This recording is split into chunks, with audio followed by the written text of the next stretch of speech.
এই বিষয়ে একমত হয়েছে যে সর্বোচ্চ 10 বছর একজন ব্যক্তি তার জীবনকালে প্রধানমন্ত্রীর দায়িত্ব পালন করতে পারবেন। প্রস্তাব এসেছিল যে প্রধানমন্ত্রীর মেয়াদকাল এক জীবনের সর্বোচ্চ একটা বছর দিয়ে ঠিক করা, এবং এই বিষয়ে আসলে সর্বোচ্চ 10 বছর একজন ব্যক্তি তার জীবনকালে প্রধানমন্ত্রীর দায়িত্ব পালন করতে পারেন, এই প্রস্তাব সর্বশেষ এসেছে। এই প্রস্তাব আসার পরে আমরা প্রস্তাব করেছি যে আমরা কিছুটা পারস্পরিক আলোচনার জন্য সময় নেই, এবং সেই সময় দেওয়া হয়েছে। ঐকমত্য কমিশন সেটা অনুমোদন করেছেন। পরস্পর রাজনৈতিক দলগুলো আলাপ আলোচনা করেছে, এবং আলাপ আলোচনার পরে যখন আবার আলোচনা শুরু হয়েছে, সেখানে অধিকাংশ রাজনৈতিক দল, 3টি দল বাদে অধিকাংশ রাজনৈতিক দল এই বিষয়ে একমত হয়েছে যে সর্বোচ্চ 10 বছর একজন ব্যক্তি তার জীবনকালে প্রধানমন্ত্রীর দায়িত্ব পালন করতে পারবেন।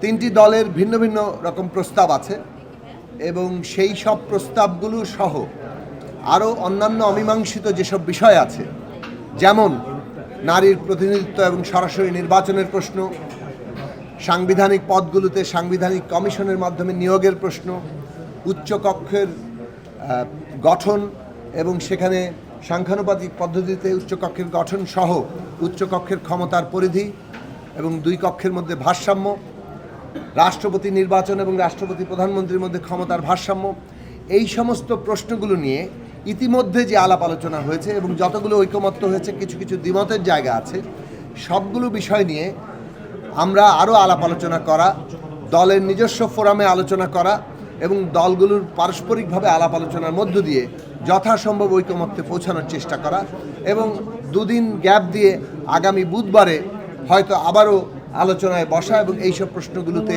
চূড়ান্ত সিদ্ধান্তের জায়গায় আসা, সেই বিষয়ে আসার জন্য এক ধরনের সিদ্ধান্ত হয়েছে।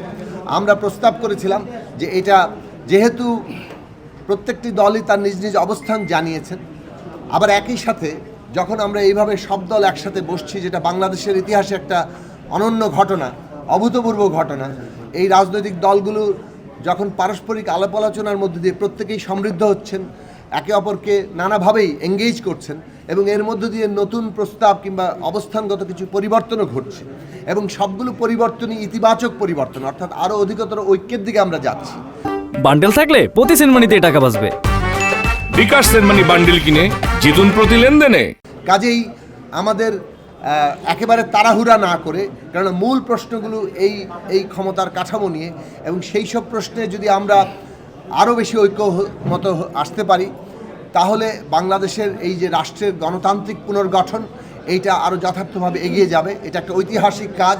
কাজেই কিছুটা সময় লাগলেও, জুলাইয়ের মধ্যে এখনও আমাদের যথেষ্ট সময় আছে, সেই সময়ের মধ্যে আমরা আলাপ আলোচনা করে এই সব প্রশ্নে যত বেশি ঐকমত্য হওয়া যায় সেটার আমাদের চেষ্টা করা উচিত।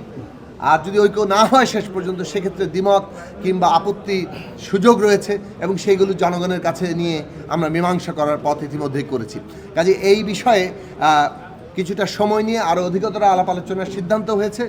যেসব প্রশ্নে ন্যূনতম ঐক্যমত্য হয়েছে, কিন্তু এখনও কিছু কিছু বিষয়ে দ্বিমত আছে।